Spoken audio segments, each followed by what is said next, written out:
ग्रस्त मार्ग में शरीर की रुचि सजने संवरने की ना रहे, बाल कटवाने इत्यादि को, और शरीर के माता पिता संसारिक लोगों की तरह रहने को कहें, हमारी रुचि ना हो तो क्या करें? नहीं, गृहस्थ में अगर जाना है तो रुचि नहीं चलती। फिर है, आवाज ये हटा के बोलो तो शादी हो चुकी, फिर नाटक हो जाएगा बच्चा, फिर नहीं करना चाहिए। अंदर से भजन करो। नहीं, अंदर से भजन की रुचि रखो। पहले क्या, वो जिस स्त्री का आपने पाणी ग्रहण लिया, पाणी ग्रहण ब्याह किया, तो पाणी ग्रहण का मतलब समझते हो ना? तो उस समय उसे बताया था क्या कि आगे हम बाल रखा के बाबा जी जैसा रहेंगे? माता पिता की भी आज्ञा का पालन करना चाहिए और नहीं रहना चाहिए। गृहस्थी में गृहस्थी की तरह रहना चाहिए। देखो, विरक्ति का एक अलग मार्ग है, गृहस्थी का एक अलग मार्ग है। आप गृहस्थी में जटाएं रखा लें आप, तो वो नाटक ही माना जाएगा। विरक्त मार्ग है तो दो ही पद्धति, मुंडन करा लिया है तो बाहर रखा लिया। गृहस्थी में गृहस्थी की तरह रहो और भजन करो तो आगे निकल जाओगे। समझ रहे हो? अब जैसे गृहस्थी में रह करके बनावटीपन न लाओ, हमें लगता है अच्छा रहेगा। गृहस्थी में पत्नी है अच्छा, जैसे आप ऐसे धीरे धीरे बाल बढ़े तो आप बाबा जी दिखाई दोगे ना। अब आपको अपनी पत्नी को कहीं ले जाना है और आप पीछे स्कूटी में पत्नी को बैठा लें, बाहरी बाबा जी का वेश है, तंबा लगाए बाबा जी जैसे बने, तो क्या ये देखो, हंसी नहीं करेंगे? ये जरा देखो बाबा जी की देखो। मतलब गालियां लोग फिर बाबा जी को देंगे ना, क्योंकि बाबा जी आप है नहीं और आप गृहस्थ हैं, तो आपका कर्तव्य बनता है। पत्नी कहे बाजार ले जाओ तो बाजार, पत्नी कहे कि चलो आप होटल में पाते तो होटल में पा रहे हैं। लेकिन इस वेश में होटल में बैठ के पाना, इस वेश में आपकी पत्नी है, ये कौन जानता है? ये कौन जानता है? तो हमें लगता है या जैसे तिलक लगाना है, ये गृहस्थ भी लगा सकता है, विरक्त भी लगा सकते हैं। बाल है, उचित बाल रखो, महीने 2 महीने में उनको कटवा दो आराम से, उसमें क्या चला जाता है? अच्छा, अंदर का वैराग्य होना चाहिए। अंदर के वैराग्य से भगवत प्राप्ति होती है। अब हम लोगों को बाहरी वैराग्य का ही मार्ग है, हमने गृहस्थ मार्ग नहीं। हमारे मार्ग का ये वेशभूषा है, आपके मार्ग का ये।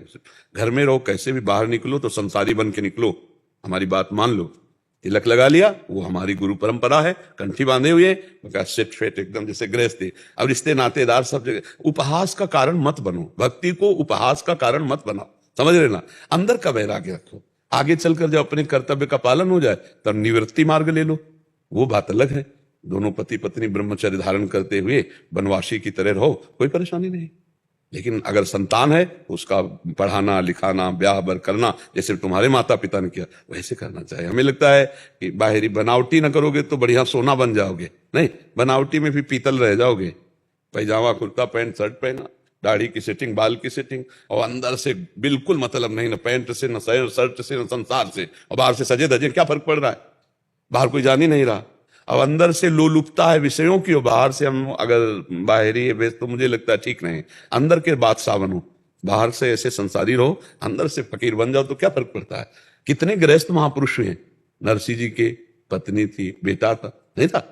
देखो कितने गृहस्थों के चरित्र हैं जो गृहस्थी में रह के महान भक्त हो गए। तो ऐसे भाव से रहो, ऐसे गुप्त रूप से रहो। गुप्त कलिकाल है, जितना गुप्त रूप से रहोगे उतने धनी हो जाओगे। खूब नाम जप करो। ये बहुत अच्छी बात है कि संसार में रुचि ना होना, पर पत्नी है, माता पिता है, परिवार है, उनका पालन करो। देखो, हम एकांत सेवन करते रहे जीवन में, आना पड़ा हमें समाज में, सुबह से लगे हैं ना, समाज में तो लगे सुबह से। तो अब ये सेवा भगवान ने दी है, ऐसे एकांत भजन करो। भगवान जब आपको जिस मार्ग में लाना चाहेंगे वो ले आएंगे, वैसी सामर्थ्य दे देंगे। बच्चे हाँ बिल्कुल। अब उसको पढ़ाओ लिखाओ, खूब मेहनत करो। पैसा कमाने का कोई व्यापार आदि करते हो, हाँ, तो ये इसको सेट कर लो। बाल को ऐसे सेट रखो जैसे गृहस्थ रहते, कोई भी बनावटीपन न करो। 2 4 10 दिन में 20 दिन में दाढ़ी बना लो, बालों को सेट कर लो, आराम से रहो। हम जैसा कहें वैसे चलोगे तो बढ़िया रहेगा, ठीक है? कोई बनावटी का। और रोज माता पिता के पैर छूते हो?